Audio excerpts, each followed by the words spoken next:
everyone, I'm Mrs. Midnight, and out of your own request, I'm going to give you a tour on my Magical Creatures Reserve in Hogwarts Mystery to introduce you to the creatures that I have adopted until now. But just a heads up, since I have a gazillion creatures and they would not all fit in the same video unless it's super long, we are going to do this tour by sections of the Magical Reserve. And the first stop is the grasslands. So ready or not, here we go! For you to know the most as possible of every creature, the mechanic of the tour is going to be visit each one, see a brief description, play with them with the friendship button, give them something to eat, and finally doing the interaction that you unlock when they reach the maximum level because they love you. And similar to when I did the story time of Merula is my girlfriend, I'm going to have the iPad at hand to be able to see the interactions myself as I'm telling you about them. Our first creature is the Niffler. That's actually the first creature that you can adopt in the game because it's the one that Hagrid uses to introduce you to the area of the Magical Reserve when you unlock it. And here it is described as a gentle creature that likes shiny objects. And if you remember the one from Fantastic Beasts and Where to Find Them, they can certainly be a mess because they literally eat everything that glows. I called mine Raypick because Patricia Raypick, the Defense Against the Dark Arts teacher, had one as a pet.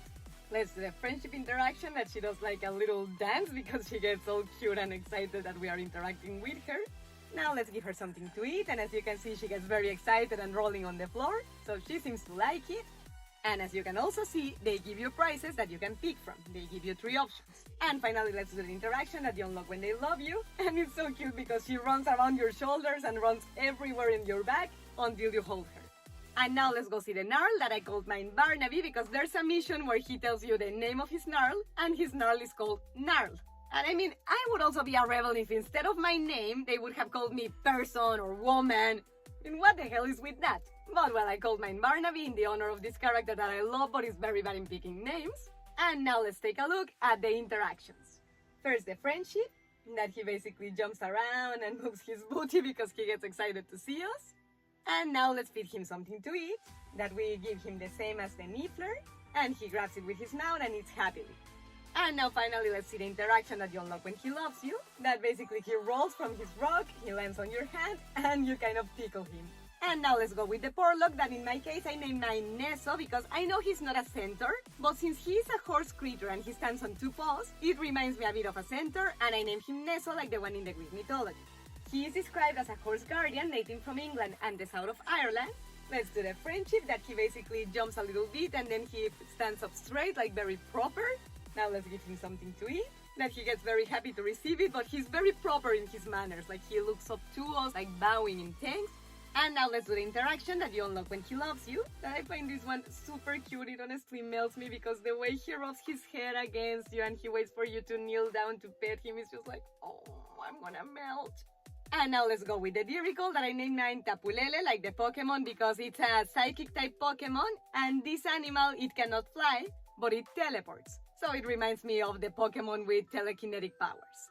Let's do the friendship interaction, that he basically claps his wings around a little bit, and then he teleports lying upside down, but he falls because the poor thing cannot fly. Let's feed him a little bit, that we give him the same food as the previous creatures, and he actually teleports so he can catch it in the air.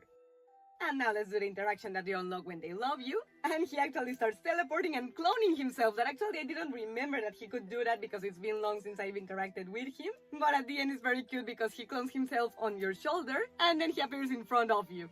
And finally let's go to the Abraxan, that personally is my favorite creature of the grasslands. And mine is called Pegasus for obvious reasons. He reminds me a lot of that mythological creature from Greek mythology because it's a horse with wings. Here he is described as a breed of flying horse that's giant and immensely powerful.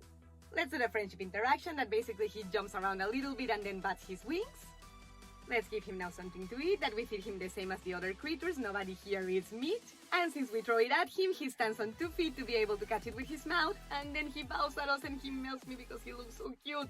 And now let's see the interaction that you unlock when he loves you. And it's one of my favorites as well because you can mount him, but he doesn't only take you walking, he takes you flying, and it looks so wonderful. I want to do that in real life.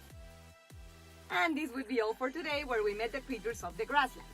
I'm still missing the Cornwallis Pixie, but honestly, I may adopt him eventually, but not anytime soon because there are other creatures that are more attractive to adopt, and that one I just find it completely obnoxious. But if you like this first part of the tour, don't forget to leave me a thumbs up, subscribe to the channel, and click on the bell so YouTube lets you know when I upload the second part very soon. Mrs. Midnight loves you and hopes to see you next time. Mischief managed.